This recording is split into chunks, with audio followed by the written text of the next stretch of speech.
சங்கீதங்களின் புஸ்தகம் 104 அதிகாரம் 4 மற்றும் 5 வசனத்தில் எப்படியா சொல்லப்பட்டிருக்கிறது. துன்மார்க்கர் தன் கர்வத்தினாலே தேவனை தேடான்.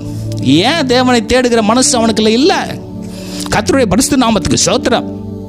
ஏன் தேவனை மறக்கிறான்? அவனுக்குள்ள காணப்படுகிற கர்வம். ஏன் படிப்பட்ட கர்வம் வருகிறது? தனக்குள்ள காணப்படுகிற மேன்மையான எண்ணத்தின் நிமித்தமாக அவனுக்கு கர்வம் வருகிறது. அல்லேலூயா. ஐ ஆம், நான் என்ற எண்ணம் ஒரு மனுஷனுக்குள்ள வருமே ஆனால் அல்லேலூயா, அவன் பாதாளத்துக்கு நேராக செல்லுகிறான். தன்னுடைய பேரை புகழ்படுத்துகிற தேவன் உண்டு. அவர் புகழ்படுத்தினா தான், அவர் பெருமைப்படுத்தினா உன் பேர் பெருமையில் வரும்.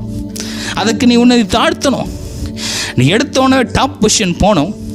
ஆனால் தேவனை மறக்கிறனா தேவன் தூக்கி உன்னை குப்பையில் போட்டுருவார். கர்த்தருடைய பரிசுத்த நாமத்துக்கு ஸ்தோத்திரம். கர்த்தருடைய பரிசுத்தமான பிள்ளைகளை ஆண்டு உங்களோடு கூட பேசி கொண்டு இருக்கிறார்.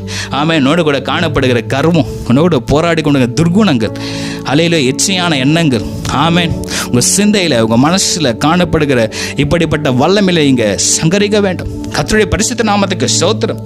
கர்த்தர் உங்களோடு கூட இடைப்பட்டு கொண்டு இருக்கிறார். ஹல்லேலூயா, ஹல்லேலூயா. ஆண்டவர் சொல்றாரு, இப்படிப்பட்டவர்களை நான் பொறுக்க மாட்டேன்னு சொல்றார். ஆமென். தேவனை தேடான், தேவன் இல்லை என்று சொல்கிறான். இன்று மேலை நாடுகளில் பார்க்கும்பொழுது, ஃபாரின் கண்ட்ரீஸில் பார்க்கும்பொழுது ஒரு கூட்ட ஜனம் எழுந்து விட்டது. அவங்க சொல்கிறாங்க, தேவன் இல்லை, I have no god, I have no religion. கர்த்தர் இல்லை, தேவன் இல்லை. அப்போ நீ தேவனா? நீ கர்த்தரா? Praise the Lord. கர்த்தர் உங்களை எச்சரிக்கை. என்ன வார்த்தையை பேசி கொண்டிருக்கேன் பிரியமானவர்களே. மெட்டியமான காரியங்களும் வாயிலிருந்து வரக்கூடாது. தேவ தூஷணங்களும் வாயிலிருந்து வரக்கூடாது.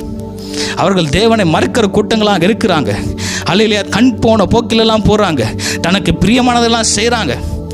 ஆமென். அந்த காலத்தில் மிஷினரியாக வந்து தேசங்களுக்கு சென்று அநேக ஆத்துமாக்களை ஆதாயப்படுத்தின ஜனங்கள் இப்பொழுது மாய்மாலத்தில் சிக்கி கொண்டு இருக்கிறாங்க.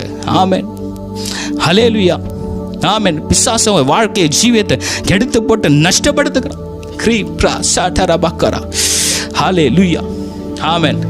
கர்த்தர் உங்களோடு கூட இடைப்படுகிறார். ஹல்லேலூயா. சங்கீதம் 101:5 கூட சொல்லப்பட்டிருக்கிறது, பிறனை ரகசியமாய் அவதூறு பண்ணுகிறவர்களை நான் சங்கரிப்பேன். ஆமென். கர்த்தருடைய பரிசுத்த நாமத்துக்கு ஸ்தோத்திரம். ரகசியமாக பேசுறது, கூட்டம் கூடி பேசுறது, அவனை எப்படி ஒழிக்கலாம், அவன் குடும்பத்துக்கு விரோதமாக எப்படி செய்யலாம். ஆமென். சவுலை போல நிறைய பேர் குறிக்காரர்கிட்ட போகிறது, குறி கேட்கறது, அவனுக்கு விரோதமாக வஞ்சகமாக செய்வனை அனுப்புறது.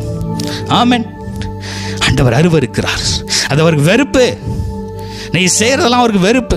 உனக்கு ஆசீர்வாதம் இல்லை, மேன்மை இல்லை. ஏன்? அவர் வெறுக்கிறார், அருவருக்கிறார். உன் குடும்பத்தில் ஆசீர்வாதம் இல்லை, அவர் வெறுக்கிறாருங்க, அருவருக்கிறாருங்க. உன்னை நீ மாற்றிக்கொள். கர்த்தருக்கு நேராக பார்வை